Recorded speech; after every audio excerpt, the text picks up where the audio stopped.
한번 해보겠습니다. 큰 소리로 제가 하나님의 뜻을 이루어가는 교회, 그렇게 하면 여러분들도 하나님의 뜻을 이루어가는 교회, 그렇게 한번 하겠습니다. 하나님의 뜻을 이루어가는 교회.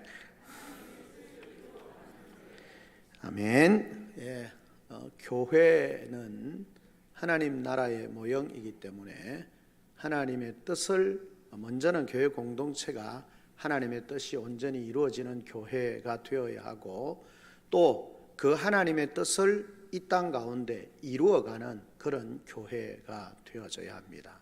하나님의 뜻을 이루기 위해서 우리 권사님 기도하셨습니다만, 여러분들 기도하실 때마다, 또 우리가 교회를 생각할 때마다 표를 우리가 올 한 해는 좀 적극적으로 외우고 소리쳐서 외치고, 말씀처럼 말씀과 기도로 준비되어지고, 그래서 또 믿음으로 능력을 경험하게 되어지고, 하나님의 말씀에 순종함으로 하나님이 주시는 축복을 누리고, 모든 것을 통해서 교회가, 성도들의 가정이 하나님께 영광을 돌리는, 그래서 하나님이 참 기뻐하시고 축복하시는 하나님의 사람, 성도의 가정, 주의 몸된 교회가 되어지기를 주님의 이름으로 축복합니다. 아멘.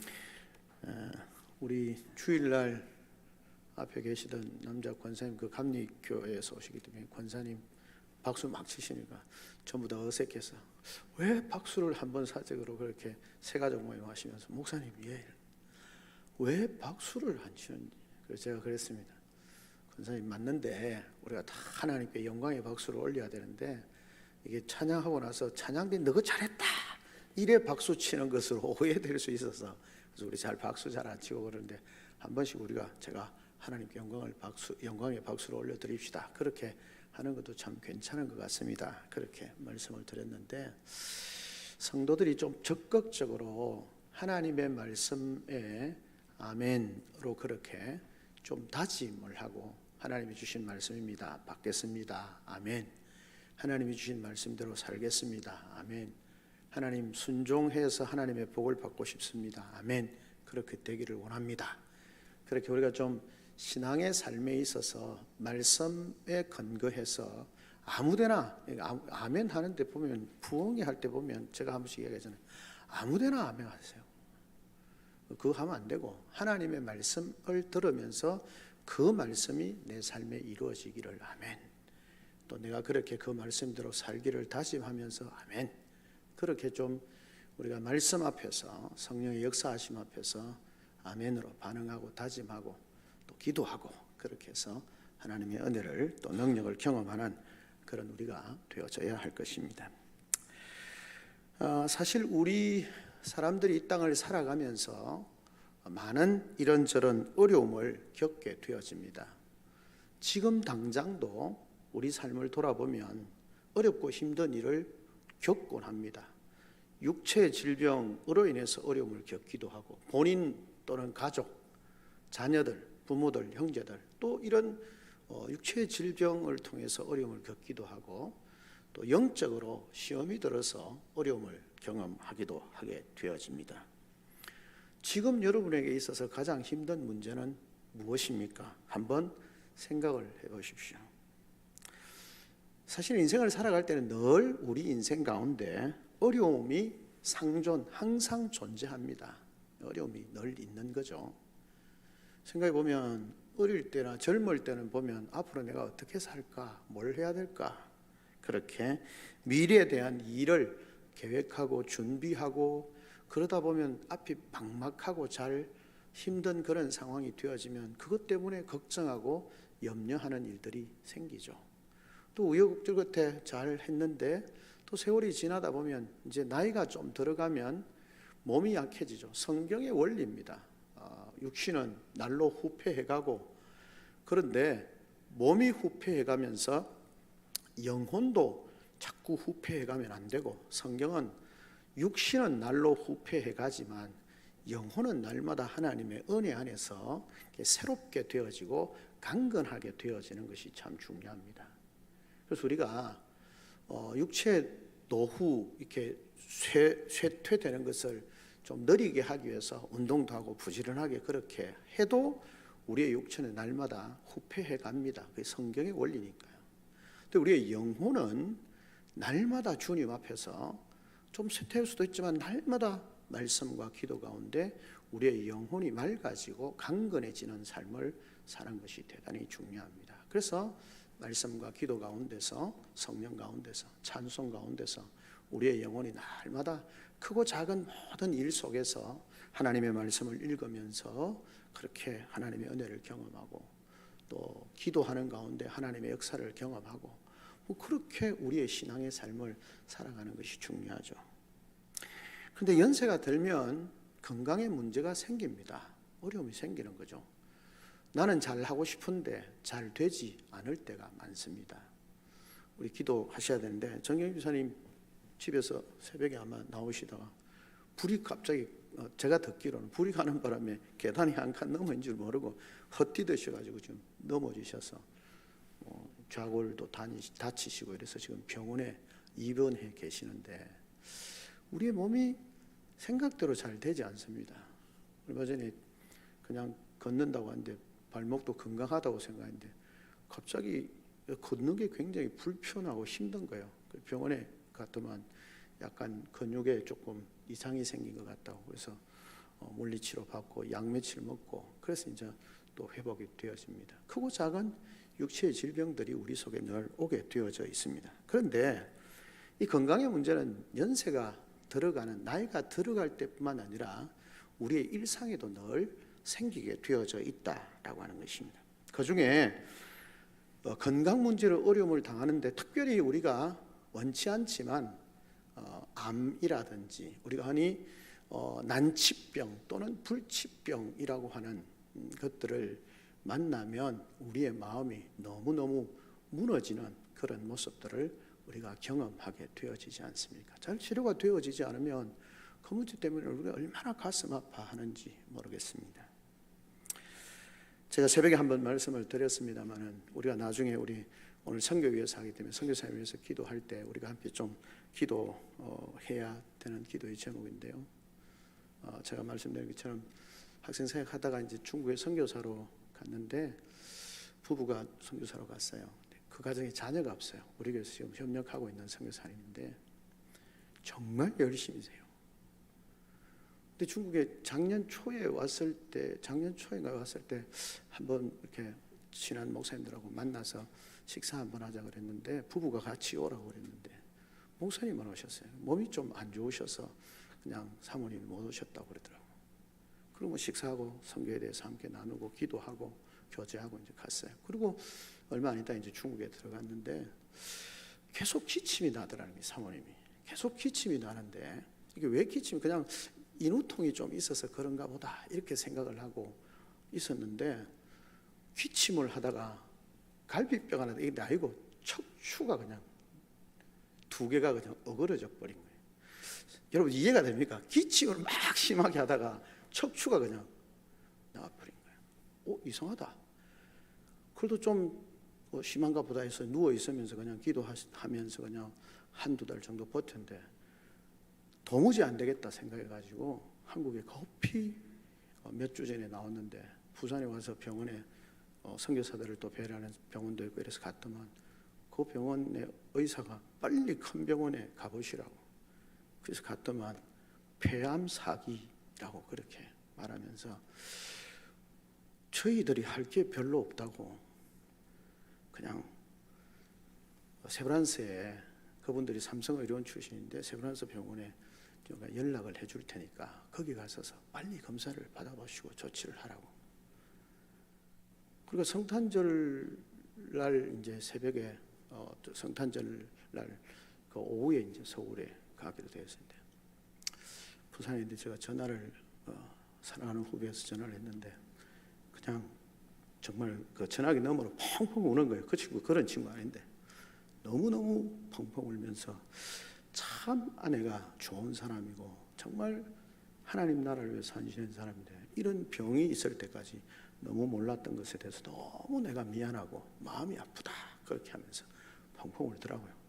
그래서 세브란스에 이제 올라가고 저희 목사님들이 급하게 설 수 있는 비용을 조금 모아서 하여튼 경비하고 좀 서라고 보내고 기도하겠다고 그래 매일 기도를 하고 있는데 며칠 만에 조금 수술도 하고 이렇게 폐에 있는 것도 뭐 다른 데 있는 것도 하면서 지금 마치 맞는 약이 있어가지고 3개월을 지금 치료를 하고 있는 중이다. 그렇게 이야기합니다. 이제 50대 초반쯤 됐네요. 그 원치 않는 병이 우리에게 오는 겁니다. 그런 병이 오면 감당이 안 되는 거죠. 선교사인데 정말 하나님 나라 복음을 위해서 자신의 목숨을 걸고 갔는데 이런 암이라고 하는 진단을 받고 그렇게 상황이 되어지니까 감당이 안 되는 거예요. 그래서 어찌할 줄을 모르고 기도하면서 하나님의 은혜를 구하고 있는 그런 모습을 보게 되었습니다. 이런 병들 앞에서 우리 인간의 연약함은 여지없이 드러나게 되어져 있습니다. 오늘날만 그럴까요? 오늘날은 그래도 의술이 참 많이 발달했다고 그러는데 예수님 당시에는 더더욱 그렇겠지 않겠습니까? 평균 수명이 훨씬 그때 비해서 많은 걸 보면 그때 당시 의료 환경이라는 건 너무 안 좋은 건 우리가 알 수 있는 거죠. 예수님 당시에는 더더욱 병이 들면 고치기도 어렵고 그냥 특별히 뭐 죽음이라고 하는 그 상황 앞에서는 도무지 우리가 어찌할 수 없는 그런 고통과 아픔을 그렇게 느끼게 되어지는 것입니다. 오늘 우리가 읽었던 이 본문의 말씀은 그런 상황에 직면해 있는 그런 사람들을, 그런 여인을, 그런 어린 아이를, 그 어린 아이를 가진 부모, 자신이 고통당하는 것도 아플 건데 자기 자식이 자기 눈앞에서 정말 제대로 치료 한 번 제대로 못 해보고 서서히 죽어가는 모습을 본다면 얼마나 고통스럽겠습니까? 얼마나 좌절이 되겠습니까? 그런 상황 가운데서 주님이 그들을 만나주시고 만져주시고 치료해 주시는 하나님 나라의 영원한 생명의 주인이신 그 주님께서 그들을 만나주셔서 치료하시는 장면을 우리에게 보여주고 있는 것입니다. 앞에 읽지는 않았습니다만 우리가 아는 것처럼 마태복음 55장 21절부터 나오는 것은 처음에는 뭡니까? 예수님께서 그렇게 있는데 이 회당장이었던 야이로라고 하는 사람이 예수님에게 찾아옵니다. 예수님께서 먼저 21절에 보면 배를 타시고 맞은편으로 이제 이쪽에서 이방 땅 쪽에 있다가 갈릴리 지역으로 유대 땅으로 오시고 있는 그런 상황이었고 그분이 이제 그곳에 오시자 많은 사람들이 그 예수님 앞에 모였습니다. 말씀을 듣기도 하고 뭘 하기 위해서 왔겠죠. 그런데 회당장이 갑자기 예수님 앞에 나타나게 되는 것입니다. 회당장은 회당의 높은 사람이긴 한데 보통 그렇게 합니다만 또 보편적으로 보면 회당장은 그 회당을 지을 때에 가장 중요한 역할을 했던 사람이 물질을 많이 내놓든지 아니면 수고를 제일 많이 했든지 그런 사람이 보통 회당장으로 세워지는 경우들이 많다고 합니다. 그렇게 보면 오늘날로 치면 동네 유지라고 할 수 있습니다. 아주 영향력 있는 사람인데 그 야이로라고 하는 회당장이 예수님 앞에 나왔습니다. 그리고는 하는 말이 뭡니까? 그의 절박함을 잘 드러내는 것이 예수님의 발 앞에 엎드려서 여러분 오늘날도 우리가 살고 있는 그 바닥에 나는 것도 그렇지만 팔레스타인 지역에 있어서 그 바닥에 엎드린다, 그 발 앞에 엎드린다라는 것은 정말 도움을 간절히 구하는 당신 아니면 아무것도 안 됩니다라고 하는 철저한 그런 순종과 복종을 이야기해요. 주님 앞에 엎드려서 제발 내 딸이 지금 죽어가고 있는데 오셔서 살려주시면 좋겠습니다. 23절에 보면 그 위에 손을 얹어서 그로 구원을 받아 살게 하소서. 그러니까 야이로에게는 아마 주님에 대한 믿음이 있었던 것 같습니다. 주님이 오셔서 그 아이의 몸에 손을 얹으시고 낫게 해 주십시오 라고 그렇게 예수님께 나온 겁니다. 이제 방법이 없으니까 예수님께 나온 거죠. 예수님께서 야이로를 따라서 이제 가고 계십니다. 근데 중간에 갑자기 한 사건이 생깁니다. 이 혈루병 앓는 여인이라고 12해 혈루증으로 알아온 여인이 갑자기 등장합니다. 이 마가복음에 보면 성경이 종종 그렇게 합니다. 이게 샌드위치 구조라고 그러는데 어떤 말씀을 주 사건을 가다가 중간에 어떤 사건이 들어오고 그게 결론적으로 뒤에 다시 나타나는 좀 구조적인 그렇기도 하지만 이 본문을 어떻게 보면 이 혈루병 앓는 여인의 치유 사건을 통해서 예수님께서 야이로에 대해서 그 정말 불치병과 같은 것을 낫게 하시는 그 주님에 대한 믿음을 잃지 않도록, 앞으로 일어날 상황, 그 아이가 죽게 되어질 것인데 그런 상황 가운데서도 주님에 대한 믿음을 잃지 않도록 이 사건을 넣은 것 아닌가, 그렇게 생각해 볼 수 있습니다. 어쨌든 가다가 혈루병 앓는 여인에 대한 이야기가 납니다. 이 여인도 그냥 12년 동안 혈루병을 앓는데 뭐 하혈하거나 이렇게 피가 잘 멈추지 않는 병이죠. 여인에게서 좀 성경에 보면 여인들이 피를 하혈하는 거나 이런 것과 관련되어져서 부정하다, 그렇게 보통 생각을 합니다. 그래서 이런 12년 동안 온갖 할 수 있는 방법을 다 했겠지 않겠습니까? 근데 낫지 않았습니다. 근데 이 여인의 마음속에 예수님이 지나가신다는 소리를 듣고 예수님의 옷자락만 만져도 낫겠다라고 하는 생각이 들어서 예수님의 옷자락을 만졌는데 정말 기적과 같이 나은 겁니다. 그 중요한 게 뭡니까? 두 가지입니다. 하나는 이 여인이 예수님의 옷자락만 만져도 낫겠다고 하는 믿음이 주님의 능력을 경험한 겁니다. 믿음이 다른 것이 아니고 옷자락만 만져도 낫겠다라고 하는 그 믿음이, 그래서 그 믿음이 그냥 믿고만 있는 것이 아니고 옷자락만 만져도 낫겠다고 하는 믿음을 가지고 주님의 옷자락을 만졌을 때에 주님의 능력이 나타나는 겁니다. 주님은 본래 전능하신 분입니다. 육신의 몸을 입고 이 땅에 오신 분이지만 하나님이신 그분이 완전한 인간이시기도 하시고 완전한 하나님이시기도 하시고, 하나님 그분은 완전한 능력을 가지고 계시는 분이십니다. 문제는 그 능력이 있으신 분인데 누구는 능력을 경험하고 누구는 능력을 경험하지 못합니다. 예수님이 가는데 사람들이 많이 따라갑니다. 밀기도 하고요. 그래서 뒤에 예수님께서 자기 몸에서 능력이 나가신 줄 알고 뒤를 돌아보시고 누구냐? 내 몸에 손을 댄 자가 누구냐? 라고 그렇게 물으니까 제자들이 말합니다. 예수님, 지금 보이소 사람들 얼마나 많습니까? 이 사람들 이래 많은데 아니 옷이 터치될 수도 있고 몸이 터치될 수 있고 다 그런 거 아닙니까?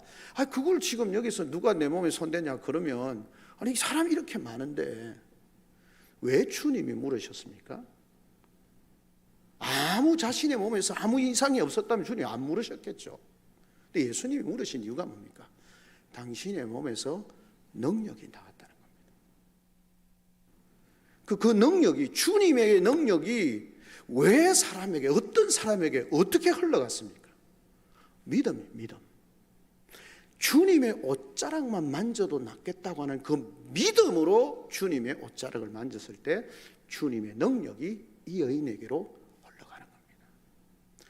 사랑하는 성도 여러분, 지금도 변하지 않는 것은 뭡니까? 예수 그리스도는, 하나님은 전능하신 하나님이시잖아요. 우리의 상황은 최악일 수 있고 여러 가지 질병과 고통 가운데 있을 수 있습니다. 그렇다면 하나님은 여전히 전능하시고 우리 또한 여전히 병 가운데 있고, 그러면 이 주님의 능력, 하나님의 능력을 경험하려면 뭐가 있어야 됩니까? 다른 거 없고 뭡니까? 믿음입니다. 하나님의 뜻을 이루고 하나님의 영광을 드러내는 삶을 위해서 우리에게 필요한 것이 뭐냐면, 말씀을 묵상하고 기도 가운데 하나님에 대한 믿음이 굳건해지고 그 믿음으로 말미암아 주님의 능력을 경험하는 삶이 되어져야 해요. 오늘 하나님 나라의 능력, 하나님 나라이신 예수 그리스도의 능력이 이 혈루병 여인에게 흘러간 것은 그 여인이 주님에 대한 믿음 때문이었습니다. 그 믿음이 그 여인을 12년 동안이나 고통스럽게, 자기를 비참하게 했고 고통스럽게 했고 부정하게 했고 사람들로부터 멀어지게 했던 그 모든 상황이 한순간에 해결되어지는 것이 뭡니까? 믿음이었습니다. 예수님에 대한 믿음, 그 믿음이 이 여인을 고쳤고 살게 했고 회복했고 기쁘게 했고 축복된 믿음의 삶으로 살게 하셨던 것을 성경이 우리에게 말씀합니다. 이 여인과 같은 믿음을 가지는 복된 우리 성도들이 되시기를 주님의 이름으로 축원합니다. 아멘. 그리고는 놀라운 기적을 행하고 있는 이 분위기 좋잖아요. 지금 예수님 제가 이렇게 해서 예수님 옷자락 만졌는데 그래서 나았습니다. 너무 감사합니다. 분위기 너무 좋잖아요. 그런데 한 사람이 막 달려옵니다. 그러고는 분위기를 촥 깔아버리죠. 뭐라 말합니까? 야이로의 집에서 온 종들이 하는 말이 뭡니까? 방장, 조금 전에 당신의 딸이 죽었습니다. 죽었습니다. 더 이상 선생님을 괴롭게 하지 마시고 이제 예수님이 가셔도 이미 죽었는데 소용이 없습니다. 가서 장사나 잘 지냅시다. 이런 의미죠. 방장 죽었습니다. 선생님을 더 괴롭게 하지 마십시오. 야이로의 마음에 예수님 여기서 주춤 안 하시고 뭐 시간이 얼마나 걸렸는지 모르지만 주춤 안 하시고 가셨으면 혹시나 살아날 수 있었을 것인데 이런 아쉬운 마음이 안 들었겠어요. 왜냐? 예수님 지금 조금 전에 12년 전 혈육병을 그냥 옷장만 만져도 그냥 나았으니까 이 자기의 딸에게 가서 예수님 빨리 가서 손 닦고 나아라 이러면 나았을 것 같은데 이 여자 때문에 그냥 우리 집 딸이 그냥 죽은 거 아닌가 이렇게 생각할 수 있습니다. 그 말을 듣고 주님이 뭐라고 말씀합니까? 이렇게 말씀을 하시는 것을 보게 되어집니다. 예수님께서 말씀하실 때 이렇게 회당장 집에서 사람들이 와서 그렇게 할 때에 36절에 보면 이렇게 말합니다. 예수께서 그 하는 말을 곁에서 들으시고 회당장에게 이르시되 두려워 말고 믿기만 하라. 근데 뭐라고 말씀하셨냐면 들으시고 예수님께서 들으셨다는 겁니다. 이 말은 파라쿠사스라는 말인데요. 들었다라는 말은 곁에서 듣다라는 말은 파라쿠사스라는 말인데 이 말은 뭐 어찌어찌 흘러 지나가는 이야기를 들었는데 무시해라 이런 뜻입니다. 예수님께서 사람들이 막 하는 이야기, 지금 이 야이로는 예수님이 낫게 해주실 거라고 하는 믿음을 가지고 예수님 따라왔는데 지금 예수님 붙잡고 가고 있는데 죽었다. 그래서 야이로에게 사람들이 말합니다. 집에서 온 종들이 예수님 이제 당신 딸 죽었으니까 예수님 귀찮게 하지 말고 그냥 빨리 가서 장사 지냅시다. 이러니까 예수님 그것을 듣고는 뭐라 말합니까? 무시해버려요. 여러분 중요한 말이잖아요. 사람들에게 있어서 너무 중요한 말입니다. 이제 딸 죽었습니다. 장사 지내야 됩니다. 다른 거 하지 말고 장사 지내야 됩니다. 지금은 더 이상 소망이 없습니다. 더 이상 안 됩니다. 이미 죽었습니다. 그렇게 말하는 그 말을 예수님이 곁에서 들으시고 무시하는 거예요. 왜요? 그건 영향력 없는 말이거든요. 아무 영향력 없는 말이에요. 그러니까 예수님이 뭐라 말씀합니까? 두려워하지 말고 믿기만 하라 라고 그렇게 말씀하고 있는 것입니다.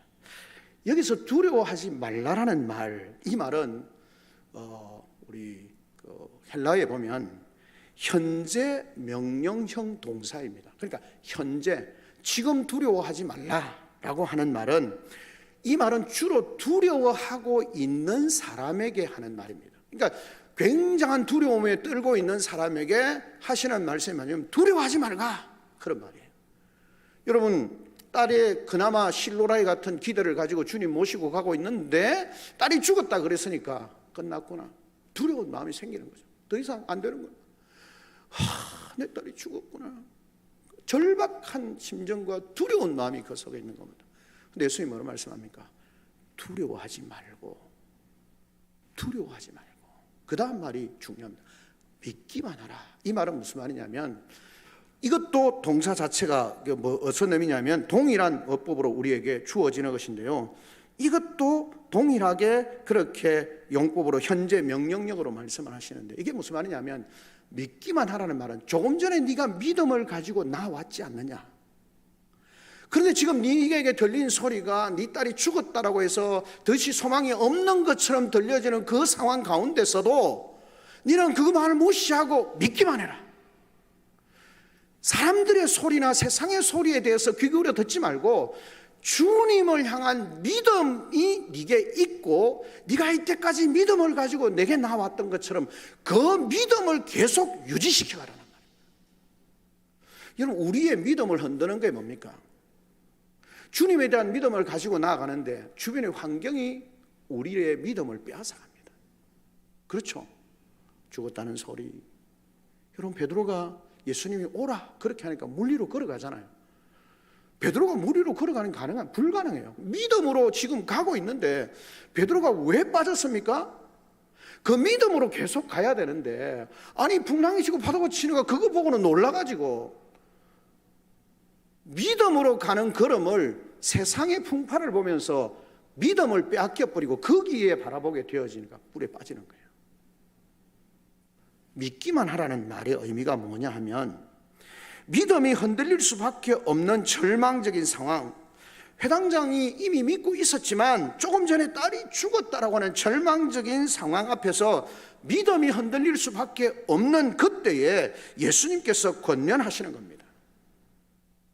그 믿음 흔들리지 마. 주님에 대한 믿음을 흔들리지 않도록 해라는 겁니다. 죽음, 그 문제도 해결하실 수 있는 분이시기에 너는 흔들리지 말라는 겁니다. 그 믿음을 가지고 계속 나오라는 겁니다. 여러분, 믿음은, 주님을 향한 믿음을 방해할 수 있는 것은 사실은 아무것도 없습니다. 우리가 그 믿음을 우리의 삶의 환경에서 핑계거리로 자꾸 찾아서 그 믿음대로 살지 않는 것이 문제지, 실제적으로 우리의 하나님을, 주님을 향한 믿음을 가로막을 수 있는 것은 이 세상에 그 무엇도 없습니다. 죽음, 예수님을 향한 믿음을 막을 수 없습니다. 왜냐하면 예수님은 죽음을 이기시는 분이거든요. 우리 육체적인 질병, 주님이 그 질병을 다 치료하실 수 있는 분이시거든요. 그것이 우리가 주님을 향하여 믿음으로 나아가는 걸음을 멈추게 할 수 없습니다. 멈추는 이유는 나의 믿음 없어요. 내가 믿지 않는 겁니다. 환경이 나를 못 믿게 하는 것 때문에 내가 그 환경으로 인해서 내 믿음을 잃어버리는 거지, 우리가 그 믿음 환경을 극복하며 나아가면 주님을 향하여 나아가는 믿음을 막을 수 있는 것이 없습니다. 오늘 본문은 중요하게 말씀하는 것이 바로 그 지점이라는 것입니다. 우리는 두려워하지 말고 믿어야 합니다. 두려워하는 것은 믿음이 없다는 증거입니다. 해당장은 그렇게 주님의 말씀을 믿고 나아가야 합니다. 그리고는 주님이 말씀하고 있습니다. 베드로와 야고보 데리고, 제자들 데리고 가십니다. 핵심 제자들만 데리고 나아가시는 거죠. 집에 가서 막 죽었으니까요, 통곡합니다. 애곡하는 사람들을 불러서 장례를 치르기 위해서 온 사람들이죠. 그런 사람들입니다. 그런 떠들고 통곡하는 사람들, 이 팔레스타인 지역의 장례 문화에 있어서 전문적으로 곡하는 사람들을 표현할 수 있습니다. 그들이 막 웁니다. 떠들고 웁니다. 예수님께서 뭐라고 말씀합니까? 그들에게 이르시되 너희가 어찌하여 떠들며 우느냐, 이 아이가 죽은 것이 아니라 잔다라고 그렇게 말씀했습니다. 여러분, 주님 앞에서 죽음은 없습니다. 우리가 성경의, 구약의 성경도 말씀하시고 주 안에서 자는 자들이다 라고 그렇게 말씀합니다. 죽음은 소멸이 아니라, 우리의 죽음이라고 하는 것은 잠시 잠깐 자는 겁니다. 그리고 영광의 날에 우리가 다시 깨는 것입니다. 믿음의 사람들은 부활의 영광스러운 몸으로, 진노 아래에 있는 자들은 영원히 불못에 던져지는 저주받은 몸으로 다시 태어나게 되는 겁니다. 태어나는 것이 아니죠. 그곳에 이르게 되는 것, 깨게 되는 것입니다. 그래서 예수님께서 말씀합니다. 죽은 것이 아니라 잔다. 그러니까 사람들이 막 웃죠. 뭔 소리 하노? 죽은 거 뻔히 아는데 무슨 또 사기치려고 그러노? 혹시 그렇게 생각했을 수 있습니다. 회당장이 집이 잘 사니까 뭐 그렇게 해서 뭘 좀 하려고 우는 사람들 입장에서는 그렇게 생각할 수 있습니다. 그래서 40절에 말합니다. 그들이 비웃었다라고 그렇게 말씀을 하고 있습니다. 아이의 부모와 또 자기와 함께한 자들을 데리고 아이가 있는 곳으로 그렇게 합니다. 다 우는 사람들 다 내보내고 다 밖으로 나가 있어라. 다 밖으로 나가 있어라. 그러고는 부모와 제자들만 데리고 그 아이에게로 갑니다. 그리고는 예수님이 그 아이의, 죽은 아이, 자는 아이의 손을 잡고 말씀합니다. 달리다 굼, 손녀야 일어나라. 그렇게 내가 네게 말하노니 손녀야 일어나라. 놀라운 일이 일어났습니다. 이 아이가 일어나서 걸으니 나이가 12살이라 그렇게 기록했습니다. 왜 그렇게 했을까요? 그 아이가 12살이었고 분명하게 이거는 허황된 이야기가 아니라 실제적으로 있었던 일이라는 사실을 주님께서 성경에 기록을 하고 계십니다. 마가가 그 사건을 기록을 하고 있는 것입니다. 분명하게 실제적으로 있었던 일이라는 사실을 강조하고 있는 것을 보게 되어지는 것입니다. 그러자 모든 사람들이 놀라게 되어집니다. 그렇지 않겠습니까? 죽었는데, 다 죽었다고 고가고 있었는데, 예수님이 잔다라고 말했을 때 비웃었는데, 웃기는 소리 하고 있네라고 비웃었는데, 그 아이가 일어나서 걸어 나옵니다. 12살 된. 물론 신학적으로 여러 가지 12회 혈류증 앓는 12살 굳이 연결시키려고 하는 분들도 있습니다만 그건 여러 가지 해석을 할 수 있습니다. 12살 된 이 아이를 살려내시는 주님의 모습을 우리에게 보여주고 있습니다. 이것을 통해서 주님이 우리에게 뭘 말씀하시고 싶은 것일까요? 죽은 자를 살리시는 예수님, 병든 자를 고칠 뿐만 아니라 죽은 자도 능히 살리시는 하나님이신 예수님. 우리가 인생을 살면서 이런저런 여러 가지 어려운 문제들이 당면하게 되었습니다. 문제들이 당면하게 되었습니다. 여러분, 중요한 것은 뭡니까? 우리가 그 문제를 가지고 주님 앞에 나아가는 것이 중요합니다. 야이로도 자기 딸이 죽어가는 것을 보고는 주님 앞에 나왔습니다. 그리고 그분 앞에 엎드렸습니다. 주님 오셔서 내 딸에게 손을 얹고 낫게 해주십시오. 12해 동안 혈루증 앓았던 이 여인이 부정한 여인이기 때문에 어쩌면 숨어서 들어왔고, 그 자기가 부정한 여인이 몰래 들어왔다는 것을 알면 사람들에게 어떤 린치를 당할지, 조롱을 당할지, 멸시를 당할지 알지 않겠습니까? 그럼에도 불구하고 이 자신의 질병을 낫게 하실 수 있는 주님의 옷자락만 만져도 낫겠다고 하는 그 마음 가지고 주님께로 나아오는 것입니다. 그리고 주님을 붙드는 겁니다. 주님 앞에 나와야 합니다. 나온다는 말은 무슨 말입니까? 그분 앞에 내 인생의 문제, 내가 지금 당면하고 있는 문제를 가지고 주님 앞에 나와야 하며 그걸 가지고 나와야 합니다. 주님 앞에 나와서 주님 앞에, 주님 내가 지금 이런 상황입니다.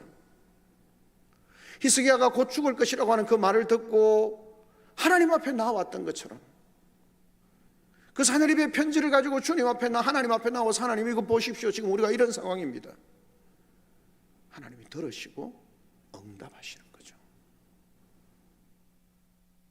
우리를 낫게 하시고 우리를 치유하시고 우리를 살리시는 주님, 그분이 나의 주님이십니다. 주님께 가지고 나아가시기를 바랍니다. 주님께서 해결하지 못하실 문제는 없습니다. 주님이 전능하신 주님을 신뢰하기를 바랍니다. 주님을 신뢰하는 사람은 슬픔과 어려움이 찾아오지만 그것에 매여서 낙담하거나 절망하지 않습니다. 어떤 상황 가운데서도 순간적으로 당황이 되어지고 두려워하고 염려하는 마음이 생길 수 있습니다. 생기지 않는다는 것은 거짓말입니다. 생깁니다. 그러나 여러분, 그 두려움을 넘어서 주님에 대한 신뢰를 가지고 그분 앞에 나아가야 합니다. 그럴 때 주님이 그곳에서 당신의 능력을 나타내시는 겁니다. 우리의 인생의 이 땅을 사는 삶에 정말 다양한 어려움들, 힘든 일들, 고통스러운 일들, 절망적인 일들, 심지어 죽음이라고 하는 그런 절망적인 상황에 처할 수도 있습니다. 그러나 우리가 주님을 신뢰하면서 오로지 주님의 은혜가 우리의 삶을 새롭게 하실 수 있고, 주님의 능력의 손이 우리를 치유하실 수 있고, 내 삶이 회복되어져 하나님 나라와 주의 영광을 위해서 살겠다라고 하는 그런 다짐을 가지고 주님 앞에 나아갈 때 주님은 우리를 살리십니다. 우리를 치유하십니다. 왜요?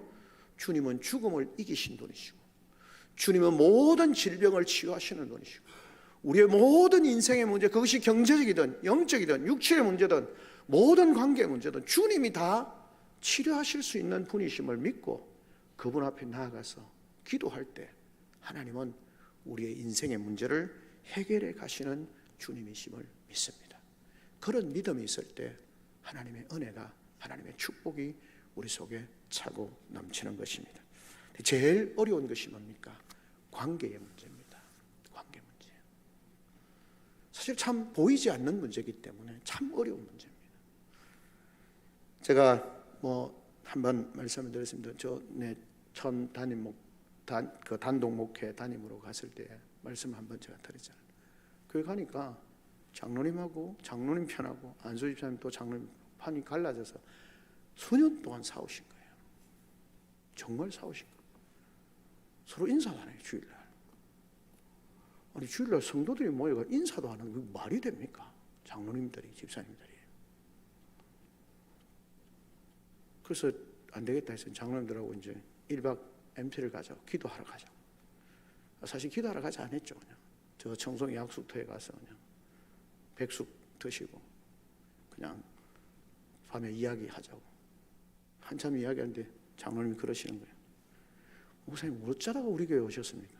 그래 말입니다. 저도 별로 안 오고 싶었는데 하나님이 가라 해서 왔습니다. 그 다음 말이, 제가 오니까 장로님들 다 싸우고 계시대요. 분위기가 그냥 샤해지는 거예요. 그래서 그 다음에, 하나님 저는 학생 사회 가다가 목회를 안 해봐서 잘 모릅니다. 하나님 가라 해서 오긴 왔는데 두 쪽으로 잘라져서 싸우고 있네요. 저는 하나님 해결 못합니다. 하나님이 알아서 해결해 주이소. 제가 새벽마다 울면서 기도합니다. 저는 그것밖에 할 게 없어서 그냥 기도만 합니다. 그리고 장로님들이 이야기 끝냈어요. 1년 걸렸습니다. 1년. 제가 하라고 한 거 아니에요. 그분들이 1년이 딱 지나고 난 뒤에 교회 앞에서 공개적으로 자신들이 정말 성도들 앞에 부끄럽고 죄송하다, 그렇게 화해를 하셨어요. 여러분, 하나님 주님 앞에 나오면요, 시간이 좀 더 걸릴 수는 있을지 모르지만 주님이 해결하십니다. 아둥바둥 싸우지 말고 그냥 기도하시고 하나님의 말씀을 따라 살면 됩니다. 그러면 하나님이 해결해 주십니다. 우리의 인생, 육체의 질병과 죽음, 영적인 고통과 아픔, 영적으로 죽어가는 모든 상황 가운데서도 주님은 능히 살리시고 회복하시는 분이심을 믿고 그분 앞에 기도로 나아가며 말씀 가운데 믿음의 능력을 경험하고 순종을 통해서 하나님의 회복과 축복을 경험하고 그 일을 통해서 하나님께 영광이 되어지는 그런 복된 우리 금호교회와 모든 성도들의 삶이 되어지기를, 우리를 치료하시고 회복하시는 그 주님의 은혜가 우리 성도들과 주의 몸된 교회 가운데 있기를 주님의 이름으로 축원합니다. 아멘. 우리 시간 다 같이 한 목소리 한번 하나님 앞에 기도하며 나아가겠습니다. 하나님, 오늘 이 밤에 우리를 불러주셔서 기도하게 하시니 감사합니다.